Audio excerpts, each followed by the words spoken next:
আমি যখন চুল কেটেছি আমার চুল কাটা দেখে বুনুরও খুব শখ হলো চুল কাটবে, আর আমি ভুল করে এতদূর কেটে দিব সেটাও আমি বুঝতে পারিনি।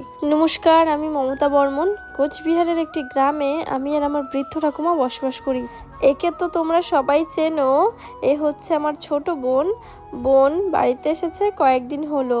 আমি যখন চুল কেটেছিলাম আমার চুল কাটা দেখে বুনু তো ভীষণ রাগ হয়ে গেছিল আমার উপর, কিন্তু আজকে ও বলছে দিদি আমি তো বাড়িতে চলে যাব দুদিন পরে, আমার চুলটাও একটু কেটে দে।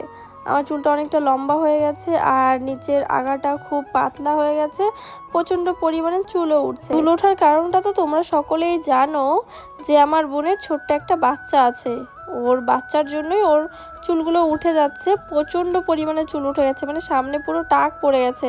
চুলগুলো শুধু লম্বাই হয়েছে, সেরকম একটা ঘন নেই। এই কারণে আমিও বললাম ঠিকই আছে, চল তোকে চুলটা কেটেই দিই।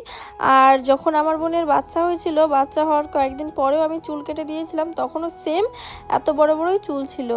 আজকে প্রায় 10 মাস হয়ে গেল, বোনের চুল আবারও ঠিক একই জায়গায় পৌঁছেছে, মানে কোমর ছাড়িয়ে গেছে।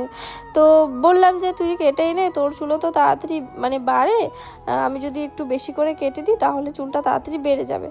তো ও তো প্রথমে বুঝতেই পারিনি আমি কতটুকু কাটবো। আমি জানি তোমরা হয়তো এই ভিডিওটা দেখার পরও তোমরা আমায় বলবে যে নিজের চুলটা কেটেছে আবার বোনের চুলটাও কেটে দিচ্ছে।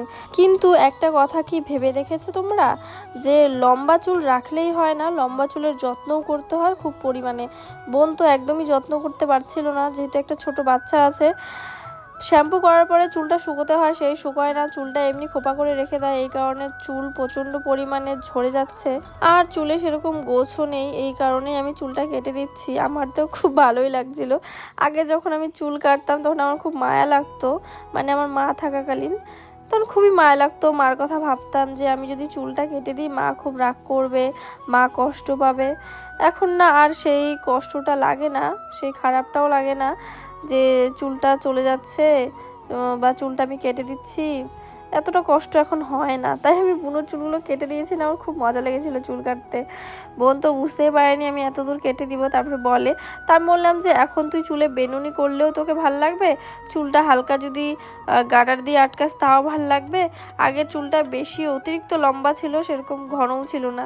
আমার বোন তো দেখার পর বলছে তুই এত দূর কেটে দিলি, তারপর বলছে আর কোনো ব্যাপার না, কয়েকদিন পর তো লম্বাই হয়ে যাবে। আর তোমরা হয়তো মনে করতে পারো আমি অনেকটা দূর চুল কেটে দিয়েছি, কিন্তু না, নিচের চুলগুলো একদমই পাতলা ছিল। দেখো তোমরা দেখতেই পাচ্ছ যে এত দূর চুল কেটেছি, কিন্তু সেখানে অল্প একটুই চুল আছে, ঠিক আছে। তো যাই হোক, বোনের চুল কাটাটা কিরকম হয়েছে তোমরা জানিও। সামনে একটুখানি লেয়ার কেটে দিয়েছিলাম, সেটা ভিডিওতে দেখানো হয়নি, কারণ বুনু খুব বিরক্ত হচ্ছিল, বুনু স্নানে যাবে আর হচ্ছে পাখিও ঘুমোচ্ছিল, এর জন্য বলছে তুই আর ভিডিও করিস না, ভিডিও করলে অনেকটা দেরি হয়ে যায়। চলো আজকের ভিডিওটা এখানে শেষ করছি, দেখা হবে নতুন কোনো ভিডিওতে, বাই।